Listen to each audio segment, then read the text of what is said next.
Assalamualaikum warahmatullahi wabarakatuh. Perkenalkan, nama saya Dita Fitria, NPM 20510400200. Saya dari Prodi Ekonomi Manajemen Bisnis Syariah kelas B semester 4. Di sini saya akan membahas materi tentang strategi proses dan strategi tata ruang untuk memenuhi tugas dari mata kuliah manajemen operasi. Yang pertama, kita akan membahas tentang strategi proses. Mengapa kita harus mempelajari strategi proses dan apa kaitannya dengan manajemen operasi? Pada dasarnya, kaitannya adalah ketika kita melakukan sebuah proses produksi dalam sebuah perusahaan, secara operasional, kita memerlukan sebuah strategi agar pekerjaan kita lebih sistematis dan produktif. Itu dia salah satunya. Jadi, untuk menghasilkan sebuah produk, baik itu di perusahaan manufaktur maupun di perusahaan jasa, kita perlu sebuah strategi. Ini yang disebut strategi dalam proses. Masih tentang strategi proses, bagaimana cara menghasilkan produk atau menyediakan layanan itu? Yang pertama, kita harus memenuhi atau melampaui persyaratan pelanggan. Yang kedua, memenuhi biaya dan tujuan manajerial. Dan yang selanjutnya memiliki efek jangka panjang, yakni efisiensi dan fleksibilitas produksi. Yang selanjutnya ada biaya dan kualitas.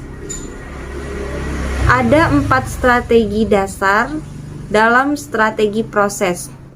Yang pertama ada proses fokus atau fokus pada proses. Yang kedua ada repetitive fokus atau fokus pada pengulangan. Yang ketiga yakni ada produk fokus atau fokus pada produk. Dan yang terakhir ada mass customization. Yang pertama yang kita bahas yakni ada fokus pada produk. Sebuah fasilitas produksi yang diorganisasikan di sekitar proses bervolume rendah tetapi keragamannya yang tinggi. Saya ambil di sini adalah contoh dari pabrik. Proses melalui beberapa departemen seperti penghalusan, pemotongan, maupun pengecetan dan lain-lain. Yang selanjutnya yakni ada repetitive focus, yang artinya berulang-ulang. Contohnya seperti pembuatan mobil, dicek berulang-ulang sampai itu layak menjadi sebuah mobil. Komponen produk yang telah disiapkan sebelumnya tetapi prosesnya continue. Setelah kita melakukan proses repetitive focus ini, ada proses-proses selanjutnya hingga selesai seperti itu. Dan pada repetitif ini fleksibilitasnya lebih rendah. Fasilitas yang berfokus pada proses tetapi lebih efisien.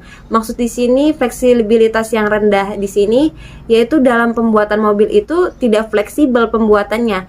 Ya seperti memindahkan dari satu tempat ke tempat yang lainnya.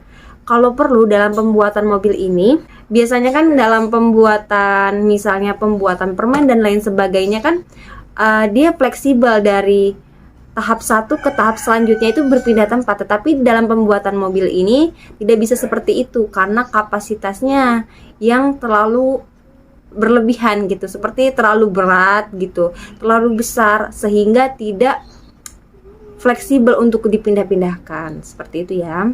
Dan yang selanjutnya ada produk fokus atau fokus pada produk. Ini sedikit berbeda karena biasanya volumenya tinggi, keragamannya yang rendah. Fasilitas yang diorganisasikan di sekeliling produk yang bersifat kontinu karena punya lintasan produksi yang sangat panjang juga. Saya ambil di sini contohnya adalah produk kaca dan lembaran kertas. Dan yang selanjutnya ada standarisasi dan pengendalian yang harus diperhatikan di sini. Perusahaan memberikan fasilitas yang berfokus pada produk, biasanya biayanya tetap tinggi, namun biaya variabelnya yang rendah. Yang terakhir yang di sini ada mass customization, yakni adalah produksi cepat dan murah yang memenuhi keinginan pelanggan, unik dan selalu berubah. Dan mass customization ini menggabungkan fleksibilitas fokus produk dengan efisiensi fokus produk itu sendiri. Dan kita akan melanjutkan materi tentang strategi tata ruang atau layout. Beberapa strategi layout, pengambilan limit, dan akan dilanjutkan tentang jenis-jenis layout. Ada tujuan dari strategi tata ruang untuk membangun suatu layout atau tata ruang yang efektif dan efisien yang dapat memenuhi persyaratan kompetitif perusahaan. Pada intinya adalah sebuah layout perusahaan yang baik itu mampu mendukung operasional perusahaan untuk meningkatkan daya kompetitif dan mencapai tujuan perusahaan. Ada beberapa pertimbangan yang harus diperhatikan. Yang pertama, suatu layout sebaiknya memaksimalkan penggunaan ruang. Dan yang selanjutnya, sebuah layout harus meningkatkan efektivitas aliran informasi, materialistis, dan tenaga kerjanya. Dan yang ketiga, meningkatkan moral dari tenaga kerja atau kepuasan dari tenaga kerja dan memberikan lingkungan yang aman. Dan yang keempat itu meningkatkan toleransi antara customer dengan pekerja dari perusahaan tersebut. Dan yang kelima, fleksibilitas, yaitu perancangan layout dapat memberikan fleksibilitas bagi perusahaan ketika perusahaan merubah strateginya. Dia bisa dengan mudah merubah layout itu sendiri. Dan ada tipe-tipe layout atau tata ruang, yakni ada 7. Yang pertama ada office layout, yang kedua ada retail layout, yang ketiga ada warehouse layout, yang keempat ada fixed position layout, yang kelima ada process orient layout, yang keenam ada work set layout, yang ketujuh ada produce orient layout. Dan yang pertama kita bahas tentang office layout. Tipe layout ini lebih menekankan pada penempatan posisi kerja, peralatan, dan ruang kosong untuk mendukung pergerakan informasi. Penekanan office layout ini terletak pada tenaga kerjanya, agar antar tenaga kerja dapat berinteraksi, saling bertukar informasi, dan lain-lain. Dan yang kedua itu ada retail layout. Retail layout ini fokus dari desain layout retail ini itu lebih pada strategis penempatan etalase display atau rak-rak display seperti yang sering kita jumpai di marketplace, dan lebih memperhatikan faktor perilaku pelanggan. Dan yang ketiga itu ada warehouse layout. Sebisa mungkin desain ini itu bisa menemukan titik optimal dari manfaat yang diberikan dari adanya ruang dan pengelolaan material. Warehouse layout ini biasanya disebut sebagai pergudangan gitu.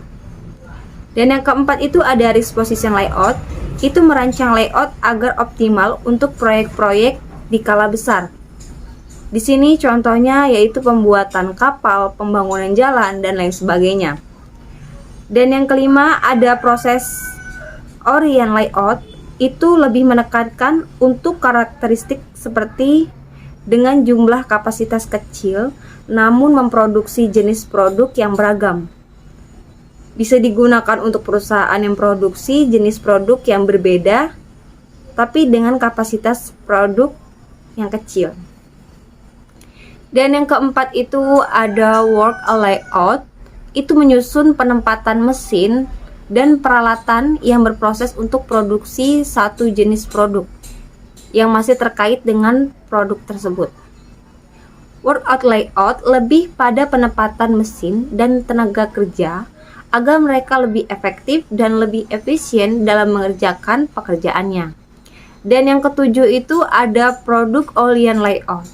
Ini adalah pengoptimalan kombinasi tata letak manusia dan mesin yang dapat menghasilkan manfaat optimal untuk memproduksi suatu produk secara kontinu.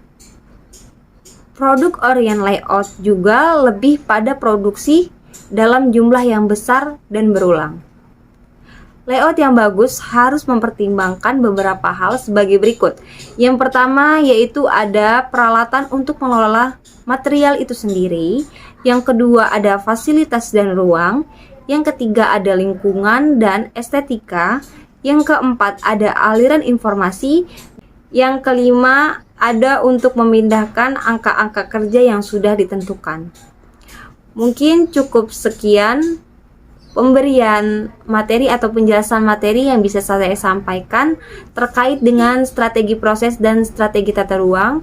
Apabila ada kesalahan, saya mohon maaf. Saya akhiri. Wassalamualaikum warahmatullahi wabarakatuh.